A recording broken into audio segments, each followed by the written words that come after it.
Ada bocoran kalau Prabowo Subianto disebutkan telah 7 kali melamar Gibran untuk menjadi pasangannya sebagai cawapres di Pilpres 2024 mendatang. Kemudian soal gugatan di MK, soal umur capres-cawapres, disebutkan kalau akan segera dikabulkan. Ketua Majelis Tinggi P3 Muhammad Romahur Muzi diduga memberi bocoran mengenai hasil sidang Mahkamah Konstitusi mengenai perubahan batas usia capres dan cawapres. Hal ini diungkapnya di sesi podcast bersama Akbar Faisal yang membahas permainan politik Presiden Jokowi. Lalu di salah satu kesempatan Romi dan Akbar mengungkit perihal gugatan yang sedang bergulir di MK. Menurut Romi, MK kemungkinan besar tidak akan mengubah batas minimal umur capres dan cawapres karena memang bukan ranahnya sebagaimana ditegaskan Menko Polhukam Mahfud MD.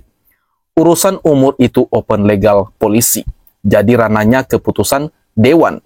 Jadi nanti arahnya bukan ke situ, umur tidak diutak-atik, tetapi ditambahi frasa konstitusional, mengikatnya apabila dimaknai atau kecuali dimaknai atau pernah menjadi kepala daerah. Beber Romi dikutip pada Senin 9 Oktober 2023. Ternyata diiyakan, maka kemudian kartunya Gibran akan hidup, balas Akbar.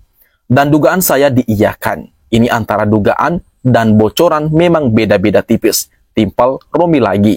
Dengan demikian, Gibran Rakabuming Raka berkesempatan untuk maju sebagai calon RI 2 di Pilpres 2024. Tentu apabila sudah mendapatkan restu dari Presiden Jokowi.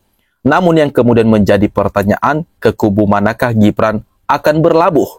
Pasalnya Gibran ternyata sudah sampai 7 kali coba dipinang oleh Prabowo Subianto untuk mendampinginya. Yang kita dengarkan ini adalah Pak Prabowo sudah meminta beberapa kali ke Pak Jokowi agar kemudian diizinkan tutur Akbar. Ada yang menyebut 5 kali, ada yang menyebut 7 kali. Ini cukup sahih sih sebenarnya. Seringlah jawab Romi. Romi sendiri meyakini Jokowi tengah sangat merenung dengan situasi politik yang ada. Namun Romi meyakini Ketua Umum PDIP Megawati Soekarno Putri tidak memasukkan Gibran dalam radar bacawa presnya. Sejauh ini tidak sebagai calon presiden, karena ibu adalah politisi klasik yang memegang pola dan pola itu nggak ketemu di Gibran. Nasionalis religius. Yang kedua, ibu ini tidak suka politisi instan. Jadi cara melakukan pemenangan itu harus bermartabat, elegan, beda dengan kita punya presiden. Yang penting menang. Jadi ini tentang perbedaan mazhab politik. Pungkas Romi lagi.